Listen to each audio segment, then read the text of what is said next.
Terça, 5 de julho. Verso para memorizar. Amados, não estranhem o fogo que surge no meio de vocês, destinado a pô-los à prova, como se alguma coisa extraordinária estivesse acontecendo.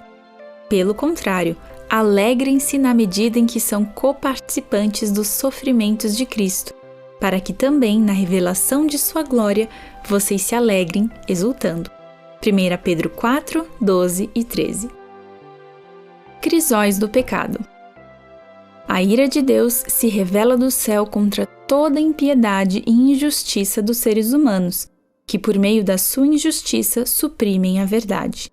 Romanos 1, 18. Tudo o que fazemos tem consequências. Se você permanecer ao sol forte com um sorvete, ele vai derreter. Causa e efeito andam juntos. Não importa quanto queiramos que as coisas sejam diferentes.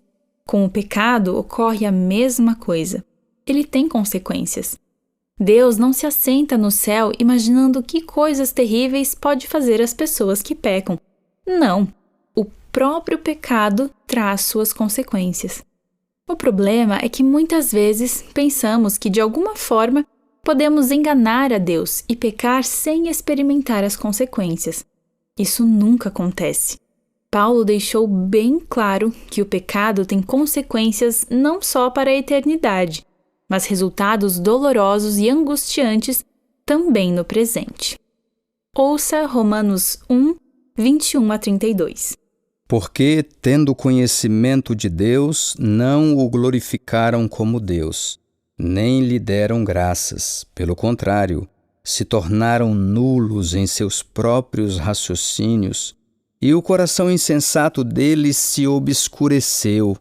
Dizendo que eram sábios, se tornaram tolos, e trocaram a glória do Deus incorruptível por imagens semelhantes ao ser humano corruptível, às aves, aos quadrúpedes e aos répteis. Por isso, Deus os entregou à impureza pelos desejos do coração deles, para desonrarem o seu corpo entre si. Eles trocaram a verdade de Deus pela mentira, adorando e servindo a criatura em lugar do Criador, o qual é bendito para sempre. Amém. Por causa disso, Deus os entregou a paixões vergonhosas, porque até as mulheres trocaram o modo natural das relações íntimas por outro, contrário à natureza. Da mesma forma, também os homens, deixando o contato natural da mulher, se inflamaram mutuamente em sua sensualidade, cometendo indecência homens com homens e recebendo em si mesmos a merecida punição do seu erro. E por haverem desprezado o conhecimento de Deus, o próprio Deus os entregou a um modo de pensar reprovável, para praticarem coisas que não convêm. Estão cheios de todo tipo de injustiça, perversidade, avareza e maldade.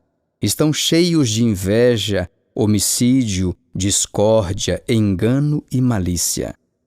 São difamadores, caluniadores, inimigos de Deus, insolentes, arrogantes, orgulhosos, inventores de males, desobedientes aos pais, insensatos, desleais, sem afeição natural e sem misericórdia. Embora conheçam a sentença de Deus, de que os que praticam tais coisas são passíveis de morte, eles não somente as fazem, mas também aprovam os que as praticam. Pergunta 5. Na passagem que você acabou de ouvir, Paulo falou de pessoas que caíram do pecado e das consequências dessa escolha. Qual é a essência do que o apóstolo disse?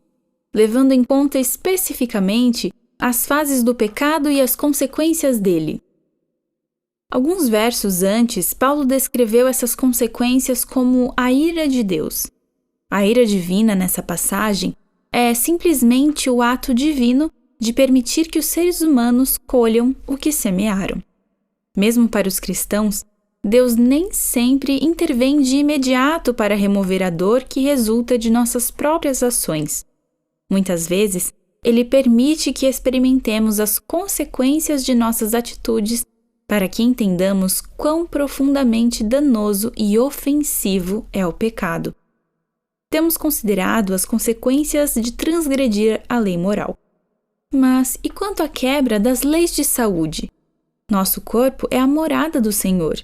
Se o maltratamos, deixando de comer de forma saudável, ou de fazer exercícios, ou mesmo trabalhando em excesso, isso também é pecado, e suas consequências podem trazer um crisol. Você tem colhido as consequências imediatas de seus pecados? Que lições tem aprendido? Que mudanças deve fazer para não passar por algo semelhante novamente?